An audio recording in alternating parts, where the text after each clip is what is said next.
Hello, everyone. Welcome to another video for the Alberta Women's Independence Network.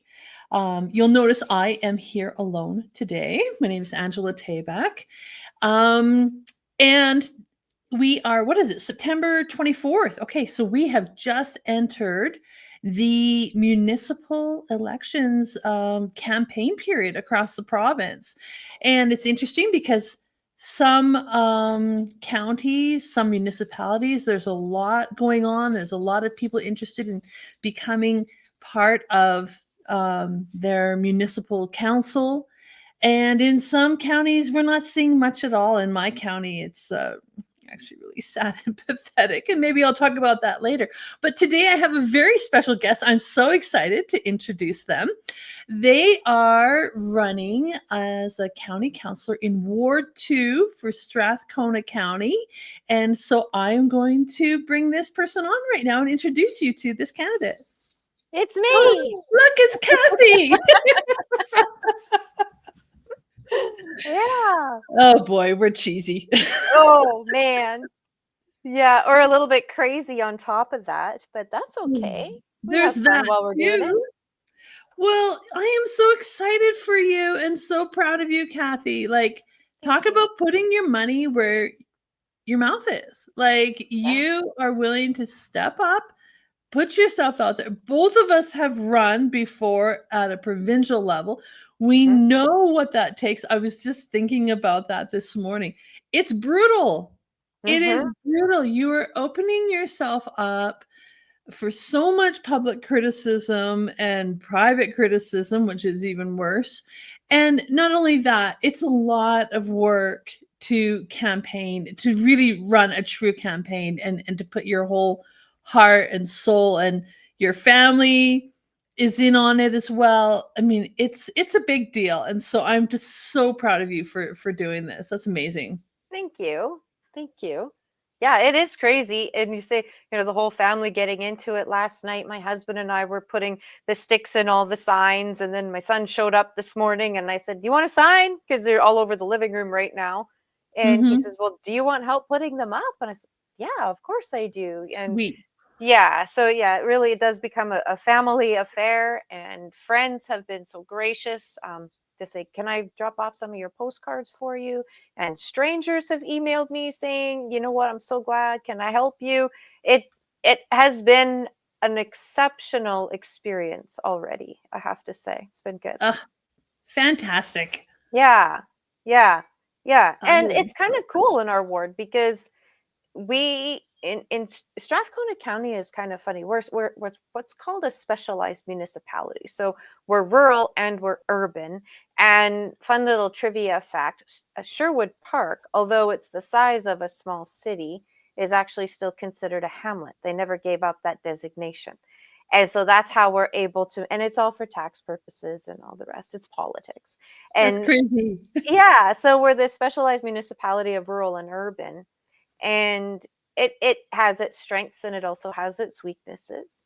And where I live is right now provincially is orange. We've got an NDP MLA, and so it's going to be very interesting to see how the vote turns out, because my platform is very social conservative and my two opponents are not. They're exactly the opposite. So the folks in Ward 2 are going to have a very distinct choice to make, and I think that's wonderful. I think that's It is great. wonderful. Choice is always good. Yeah. Yeah, so that's what's going on around here. Wow, good for you. Okay, so then tell me, and you and I have had these discussions back and forth for the last year, knowing that the municipal elections are coming up, and I'll be honest, like, I gave it some really good thought and some prayer as to whether I should put my hat in the ring, and I think it would be very interesting, but it's just kind of come down to it that no, this is not what I need to be doing right now. But I'm so glad that you are, and I'd like, go ahead and tell folks, like, why is this important to you? Why on a municipal level? What kind of difference do you think you can make? The why is because I love to educate people. I love to help people understand the levels of government and what they all do. And even this time around, municipally door knocking, that is the theme. People do not understand how government works. They don't understand the three levels. They don't understand who's responsible for what. They don't understand some of the limitations that municipalities have. They think, oh, it's government, wave a wand and make it happen, and we can't. So that was the first reason. The second reason is because of what we have learned over the last 5 years in particular, really about government and how it works, and really digging into the very boring legislative stuff to read through legislation. I really think change has to happen at the municipal level. We need to change a lot of things about how municipalities are run, not because they're necessarily run wrong. I just think things have changed since municipalities were even created. Like, we're at the behest of the province. All municipalities are a corporation, and so they should be run like a business, but they're not. Mhm. And so there's this disconnect about how it should be done, could be done, and how it is done. And so I think it's time to just sort of get some fresh ideas, some fresh faces, some fresh thoughts down on paper to say, okay, well, how do we do this so that we're not having to continue to raise taxes in our municipalities? How do we do this so that we're not continually borrowing money? Because municipalities cannot run deficits. So rather than run a deficit, they'll go and borrow money. Well, it's still a deficit. You still have to pay that Right. back, right? And so how can we clean and tidy this up? And especially the municipalities like Strathcona County, we're so blessed. We've got refineries, we've got agriculture, we've got business, we got money coming in from all sorts of different places, and it is an affluent community. Like, just say it. There's Mhm. $1 million homes here. Like, it just is. So there's also a very heavy property tax base. That's a lot of money to be able to do a lot of really good things with. And yet, for some reason, they continue to want more. And I thought, you know what, I need to get in there and find out why that is too. Again, I'm not suggesting anybody's Right. doing anything wrong, but I've been a businesswoman for a while, and sometimes you just need somebody else to come in there with, look at the numbers a little bit differently, and that's what I want to do. Awesome. It Yeah, makes total sense. It makes total sense. Um, yeah, interesting that as you're on the doors, you're realizing that people don't have an understanding of really how this works. they don't. They Yeah. don't. They Hmm. don't. And they don't understand either, that what happens provincially does affect municipally, but municipally is actually your own backyard. It is the level of government that should matter the most, because these are the guys that are telling you what you can and cannot build, what you can and cannot do. Can you have a Oh, clothesline? Can you build a deck? Can you do your dogs have to be licensed? Like, all those day-to-day things are municipal. yeah. And so that's the one that people should be paying attention to. Here is a specialized municipality. How many horses can you have on your land? How many pigs? How many chickens? How many, all of these things. And which of course drives me bananas, because people in that world, they know how many horses their land can manage. They know how many chickens their land can manage. So why municipalities need to get involved in these things, I don't know, but I wasn't on municipal council when that took place. So there's that. Um, Right. yeah. Uh, so it is. It's fun helping people really see what kind of a Mhm. political quagmire we're in, and get in there, and you can change it without wanting to blow it up too. You just need the Right. people to get in there and just play nice in the sandbox and see what you can figure out. And I think that when it comes to like municipal elections, it's a real reminder to people, like you said, like how important the municipal governments really are, the effect that they have on our day-to-day lives. And um, if of course not everybody can run for council, maybe they're not interested in that, or they don't, for whatever reason. Not Hmm. everybody can do that. But we still can pay attention, and we need to pay attention. And I think, what we saw happen oh, I don't know, what was it, 3 years ago, maybe 2 years ago, in Thornhill County. Yes. You remember that? Oh It my is gosh. so important, and I mean, it's kind of a funny story, but not, Mm. because I don't think it's isolated. Um, Really, we should get some of the ladies from Thornhill County on to Yeah, maybe we will. Maybe next week we'll that's get a them good to come idea. on. We can kind of focus on the municipal stuff.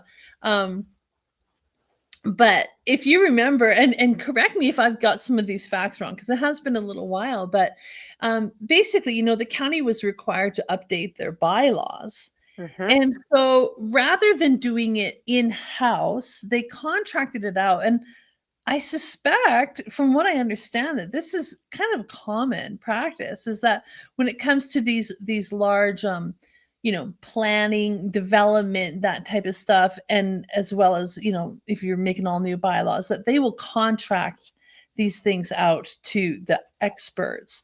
And so my understanding is that they put it out to bid, and this company came in the lowest bid, and they said, "Yeah, we're going to go ahead and we're going to do this." And so they went through, and this company is rewriting the bylaws for Thornhill County.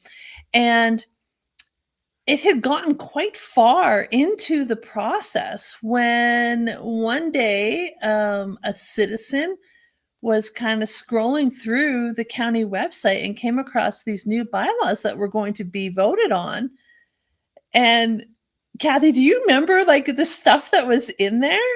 Oh, it was wild. They really sounded the alarm, and thank goodness they did, because what they were trying to do was determine different types of buildings that you could have, what you could grow, what you couldn't grow, what you had to do if there was this weed growing on your property versus that weed. Again, back to livestock, how much livestock you could have. Yeah. Could you subdivide your property?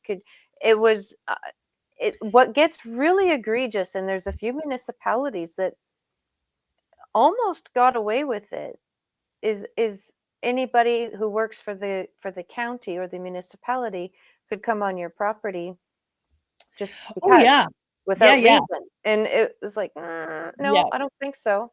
I don't Yeah, think it so. was just some crazy stuff. The one that I remember Yeah. particular, I mean, I live rurally. I'm looking out here at like some, the farmer's house type of thing. Yeah. And my next door neighbor is on some land there. And oftentimes on farms, you will have little outhouses, little buildings, right? Mhm. Sheds, barns, or whatever, that are only used seasonally, or maybe only every few years you have to use them, but they're there for a purpose. And one of the requirements, or one of the new bylaws, was that you had to get like a permit to use these outbuildings on Yep. your farm property.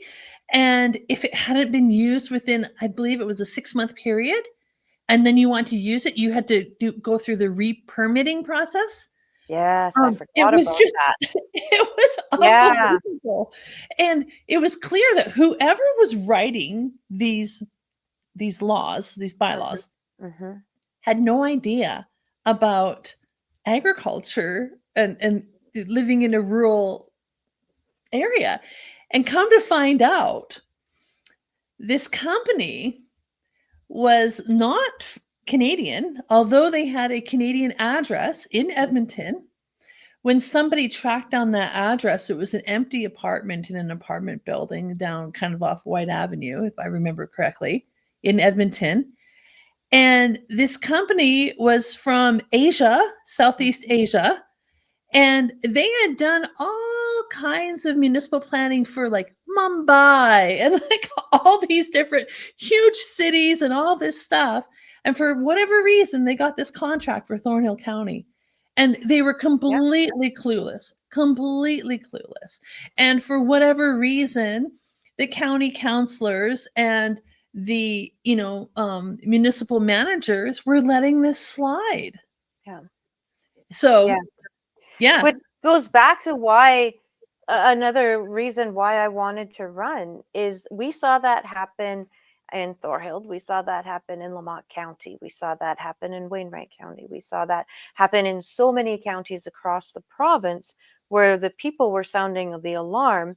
And I think what happens is these folks get into these positions, they get elected into these positions, and then their heads just sort of go on a shelf somewhere, and they presume wrongly that all of these other people are the experts. And so you have to Mhm. listen to the experts, and it's like, well, no, you went to school, you know how to read, you're okay, you can do this, you can figure this out. And and then it's, oh, well, if you want to get reelected, you better do ABCXYZ. And it's, well, you know, I think you need to follow your conscience, you need to follow what your morals are telling you to do, and if that gets you unelected, well, then at least you can look yourself in the mirror and hold your head high. And Right. that happens way too much in these municipalities, where I think people are just sort of told, well, you're just you're just there. You just stamp yes when we tell you to stamp yes, and stamp no when we tell you to stamp no. And especially in the smaller ones, I think that happens Yeah. a lot. Yeah, very, very unfortunate. I mean, I was involved in a citizens initiative type thing, Mhm. a few years ago, where we were fighting TransAlta's giant Ripplinger project, the wind turbine project right outside of Waterton National Park. And the interactions that we had with our county was extremely disappointing. One, they basically just threw their hands in the air and said, "Oh, we have no say. There's nothing we can do about it. So sad, too bad." Um, we did come in and do a presentation to the county Mhm. um, at a regular county council meeting one time. We packed the room. They couldn't fit one more person in that room, Yeah. and I mean, that never happens. That never happens. Um, and so that shows you the level of engagement that people had around this project. And we made an ask of the county to stand up for their citizens Mhm. and to at least make a statement. And so, the next meeting we come back, and I guess, is it like the CEO? Is that kind of like the county manager, I guess? CAO. CAO. There you go. Thank you. The CAO had been tasked to put together a few different statements to, that they could then send to the province and send to TransAlta and that type of thing. Mhm. And we sat there in shock as all three of those statements were not anything close, did not reflect anything close to what the citizens of the county had Mhm. made it very clearly known that this Mhm. is what we want. Well, come to find out that CAO was counting on a raise from the taxes that were coming from that project, Yeah. right? Yeah. And not a single person on county said, "Hang on a second, these aren't anything what our citizens asked us to do." Mhm. And you know, I don't know, Cardston County, we have 7 wards. 6 of them have been won already by acclamation. Oh boy. Because only, let me see, there's 1 incumbent that is being challenged. 1 incumbent passed away, so there's somebody else that has stepped into that position, Mhm. and all the others are exactly the same. Some of them have been there over 20 years, Yeah, and see, that's not good. it's not That's it's not good. not good, it's not good, and the problem is that when folks feel like we're not being listened to, on that level, they don't Yeah. wanna step it up and participate in even more, Yeah. right? And so, it's hard to not be apathetic about that, and to just, yeah. Anyways, but, it is incumbent upon the citizens to kinda keep an eye on what is happening, because had those bylaws gone through in Thornhill County, many of those rural citizens would have found their lives to be quite Upside. a bit different than it is right now. Yeah. Well, and it put a halt on a lot of the rural municipalities on what they were doing, because they weren't the only ones. Oh, yeah, yeah, because once they saw, so basically what happened was they started a watchdog group in Yeah. Thornhill County, and what was her name? Carrie Lee? Yeah, Carrie TSIM. Lee, Yeah. when she explained to us how they put it together, it's really easy and really basic and Yeah. actually sounds like a lot of fun. So the Thursday before the county meetings, which is on a Monday, so that Thursday they send out the agenda. The agenda is made public for the meeting to be held on Monday. And so on Friday morning, a bunch of people get together and have coffee and take a look at the agenda and see if there's anything on there that's of concern to them. And if there is, then they have a text message or an There you email go. or something. They Yeah. just kind of let people who have said, yeah, I'm interested in knowing what's going on, they let them know in their particular ward what's going on. And those people have the option of on that weekend before the meeting calling their county councilor or not and letting them know how they feel about things. Yeah. And just that very simple people getting together and having coffee for a couple hours and reading the agenda and discussing it, that right there really put a chill on what was going on. And like you said, Kathy, not just in that county, but in many subsequent counties that were doing and approaching the bylaw rewritings the same way. There was a whole bunch of them. The other thing too that is really it's quite fun if you enjoy geeking out on this stuff is to get in touch with your counselor because as I said earlier, a lot of people think that, oh well, my county counselor is just not listening to me and won't do this or won't do that. And that might not be the case. I mean, it might be, but it also I learned a handful of times here in Strathcona County that actually wasn't the case. It was that there was literally nothing that could be done. There was some other factor about road safety or signage or a best practice something or other that was adopted whenever blah blah blah, right? And so once you figure out and the process of how things are done, well then you learn how to get in there to make the change. It might be slow. I mean, it's government, it moves at the pace of a sloth, but at least you can figure it out rather Sure. than just yelling and screaming and um stomping your feet thinking something is going to change Right. when it maybe can't. Maybe legislation needs to change at the provincial level, or maybe um, something some procedure within the county needs to change. Like even now, there's some screeching and hollering because the provincial government took out the codes of conduct, the municipal codes of conduct. They said, nope, scrap it. Nobody's signing this. We're going back to the drawing board with it because it was being used as a weapon. Right. Right. And so Yes. thank goodness they did that. And then it's not, it's going to be just a blanket statement across all the municipalities. And this is what I mean by we're here at the behest of the province. Right. Right. The province gets to decide. When they were passing bills 18, 19, and 20 there a couple years ago, and a lot of the different municipalities were losing their minds over it.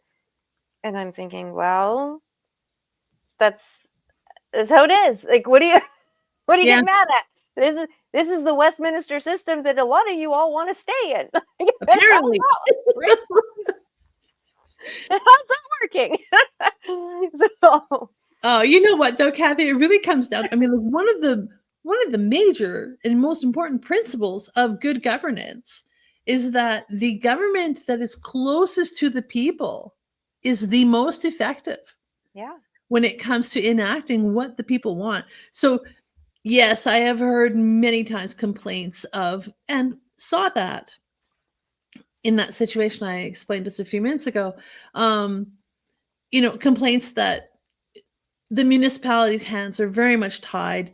There is the municipal. Oh, they showed it to me. That is it. The MGA. yeah, MG. Municipal Governance Act. Yeah, It's like this thick. long. I was just like, because the first time I went to a county council meeting when we first heard about the Riplinger project, it was just out of curiosity, like, is there anything you guys can do? And Yeah, they like had me open up this Bible. It was yeah, like, look at section 621 or whatever it was.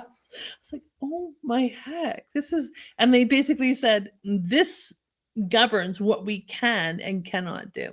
It does not, though, stop a county from speaking up on behalf of its people and saying, exactly. this is not good for our county, or our people do not want this. There's nothing in there that says that the county cannot speak up and Exactly. let the voices of the people who elected them Yeah. be heard, right? Yeah, and that is what has to change. I mean, that's what we're supposed to do when we're elected into these roles on the municipality is to look after the backyard, look after the roads, look after the sidewalks, look after the shoveling everything and mowing everything that's county property, make sure everybody's got the services that the county is responsible for.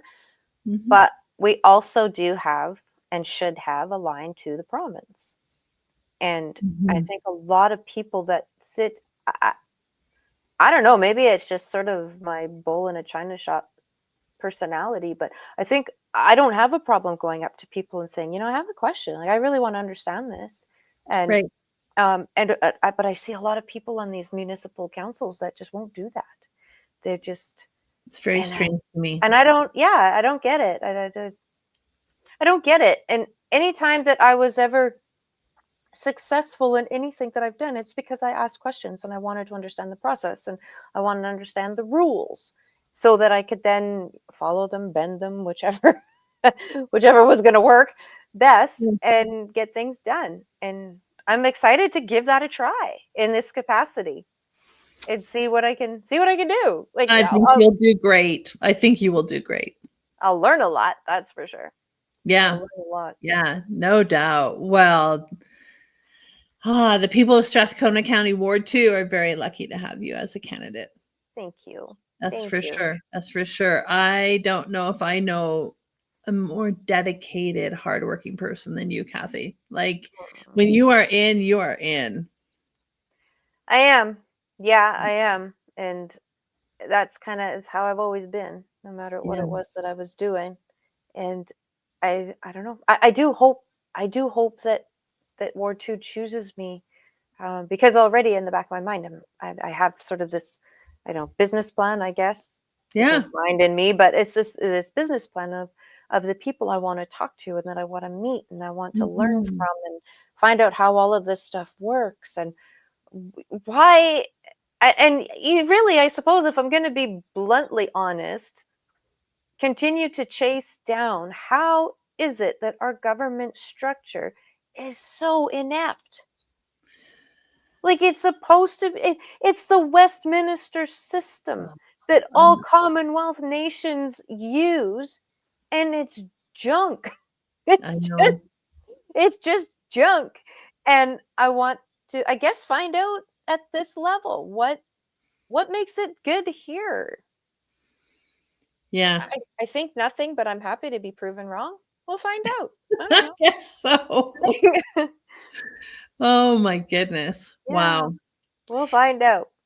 So, what are you like? What does your campaign entail? What are you doing to kind of get the Uh, word out, let people know?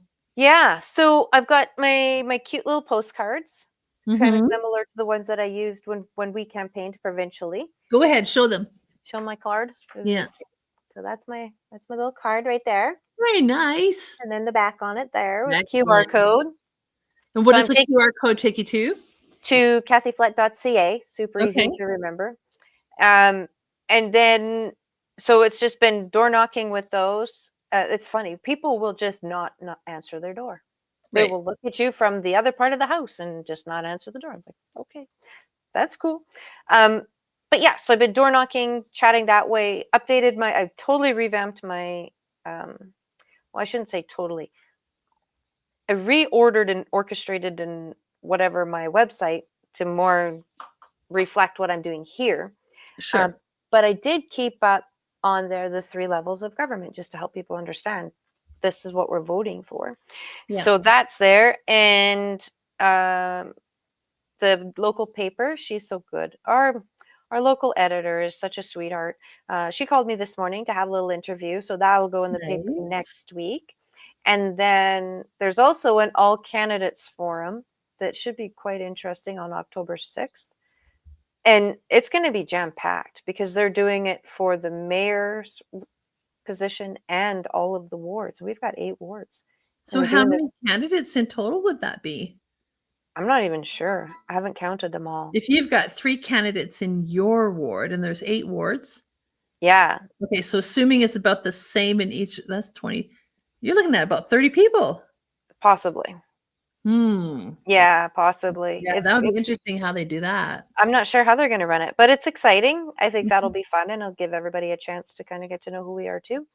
And then I thought that I would also do some videos because it's people have questions after, right? Always after. Well, what did she mean by this, and what did she mean by that? And I tend to have some, I don't know, are they contrarian views? Is that the right way to say it? Like I just see things differently Yeah. than most people do. And so I thought, well, maybe I should just throw up some quick 10-minute videos that explain why I answered something the way that I did. Because even this morning, kind of, you have so like this much time to answer a question. And Right. sometimes you need a little bit more time than that to explain where you're coming from. Mhm. So I thought, well, I'll do some videos and I'll throw those up too. But it's really just door knocking. And then my signs. Sherwood Park's funny. Um, they they are very strict about where you can put your signs, how many signs you can put up, how close together you can put them. Really? Yeah, yeah. So, and Mm. I had to get a permit. You were talking about permits for buildings. I had to get a Mhm. permit to put up election signs and pay for that. And that was not something we had to do in the provincial election. So that threw me off a little bit. And I No. don't know if they had to do that here because I didn't run here. I ran Right. next door in the provincial election. So that's been a learning curve. It's been a good curve, but a learning one all Hmm. the same. So that's, Interesting. yeah, that's what I've been doing. And then our county, like all of the others, should have a dedicated part of their website that shows all the candidates and Right. all the ways you can get in touch with them. And so already I've gotten a few emails to answer, which is really fun, and got thrown a curveball question about e-bikes and e-scooters. And I'm like, oh, on their walking trails. And I went, oh my goodness. Hmm. I had not even that is was nowhere in my periphery of things that I was thinking of. And I Not on your card. not on Yeah. my card. And I walk our dogs on those trails all the time. And it just didn't Huh. even occur to me. But yeah, this guy had some really, really good thoughts about it and not negative, not anything. Just, these Yeah. are a reality now. And how are we gonna manage all of this on this little 5-foot trail, right? So that was Interesting. yeah, it was kind of cool. It was kind of cool. So So that's what you're I'm door doing. knocking. Door knocking. I'm out there door knocking, signage, website, and that's about it. Like there's not really any other tools to use. Yeah. Um, and see what happens. Yay. Oh, Yeah. very, very exciting. Well, hmm. Is there anything that you want to add that we haven't covered about, That why or oh, I guess it just can't be stated enough how important it is to pay attention to these elections. yeah. Municipal elections tend to be the lowest voter turnout, Oh yeah. lowest, and they should be the highest voter turnout because you're voting for your neighbors is Mhm. really what it amounts to run the things that go on in your neighborhood. So Right. you Yes. want you want to have a say in what's going on. Um, and it doesn't matter the size. You could think, oh well, our municipality is only just so small, and we don't even have wards. We have councilors, and we have a reeve, and so what does it matter? Well, let me tell you, it matters. It matters greatly. It matters greatly. And even for those that are on that Alberta independence train, it matters Yeah. what goes on in the municipalities. Don't think it Well, doesn't, and it's only just provincial and federal, because it is not. let me tell you, I am so encouraged. You and I have just so many contacts all around the province Hmm. of folks that we've worked with when it comes to the independence movement, and to see so many of them put their names Yeah. on the ballot in their various whatever. I am just so proud of them. Yep. Um, It's so good. It's so so good. good. I mean, just truly good people. Like I said at the beginning, willing to put their money where their mouth is, Yeah. willing to put in the hard work. And opening themselves up to scrutiny like nothing else. And I'm just so amazed and so happy and so proud. Anyways, and I would just love to see some very strong independence-minded people end up on some of these councils. One of the big things, and our Premier Danielle Smith has talked about this, and one of the big things that some of these counties are coming into is that the federal government is bypassing the provincial governments and going directly to municipalities. I remember you and I spent one night going down some crazy rabbit hill online, looking at some of these grants that some of these municipalities are getting and the strings that are attached because they're coming from the federal government with all the federal government's ideologies and everything attached to them. And I suspect that a lot of these municipalities are just looking at it, oh, this is free money. We need more money, so that we could do this or that, but aren't really looking at the organizations that are administering these programs and the values and ideologies that are attached to it. And so, yeah, if we've got some folks who are eyes wide open, well aware, very wary of the feds and anything that they're willing to hand to us, that's going to be a good thing. It's going to be a good thing.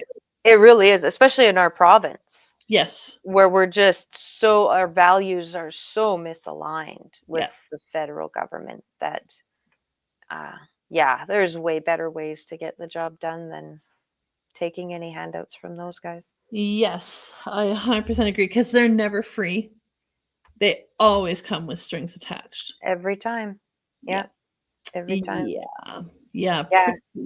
Pretty sad and kind of dangerous. So just super excited to see so many very awake people. I don't want to say woke, but but just people who are aware, stepping up to be in these positions and to be able to make choices on behalf of their neighbors. And you are one of them, Kathy. So congratulations. Thank you. Yeah. Thanks. It'll be fun. We'll see what happens on October 20th. Yes. October 20th is the day. Just real quick before we wrap up, we do have Alberta Women's Independence Network stuff starting to fire back up again. You have been kind of holding the ship or holding the line, whatever, this summer. With your meetings, my business is finally winding down for the season and I can actually breathe again. Nice. So we do have a meeting coming up in Lacombe. If anybody is interested in that, that is October 6th. So you can just email us. The email address is going to be in the show notes. So you can email us for more information on that. And also, we are looking for anybody that is wanting to kind of help out across the province. Kathy, you and I found out real quick last spring there is a demand and a want for these types of conversations that we facilitate all across the province. And for a while, we were running like chickens with our heads cut off all around the province, from Grand Prairie to Medicine Hat and everywhere in between. And now we're looking for some women who would be willing to help us out with that. The time commitment is very minimal. I'm just asking you to be an ambassador. There's a little bit of training. We're actually holding a retreat the first weekend of October down at my bed and breakfast just outside of beautiful Waterton. So, Kathy, unfortunately, you won't be able to come because I know. I'm jealous. We've got some ladies already signed up, but we do have a few more spaces for anybody who wants to learn more about how to become an ambassador for independence, basically just hosting conversations in your community. And so if anybody is interested in that, please email me. I know the time is a little short. That's like 10 days away or something, but it's going to be a great weekend and a lot of fun, ladies getting together and brainstorming and what can we do to bring this message of hope and excitement about Alberta independence to Albertans. I'm excited for you to be holding that. That's going to be so much fun. Yeah, I think so. And we've got some ladies saying they're going to bring some good food. So, you know how I feel about the food. It's the same here. Italian in me. I have an Italian mama, and boy, oh boy, she fed us well, and it was always a very social thing. So, yeah. Yeah. Yeah. I hear ya. I Yeah. hear ya. That's what I tell people whenever we're somewhere. If you're ever looking for me, just go to the buffet table. Right? I know. Breaking bread with all the people. Anyways, well, Kathy, good luck. Thank And you. yeah, so very proud of you. Aw, thanks. We will see what happens. It's gonna be fun. If nothing else, I'm gonna make so many new friends. It's gonna be great. I love it. I All love it. right. We'll do more than that. Right on. Well, you take care, my friend. I can't wait to hear your updates too. Yeah, for sure. Thanks, Kathy.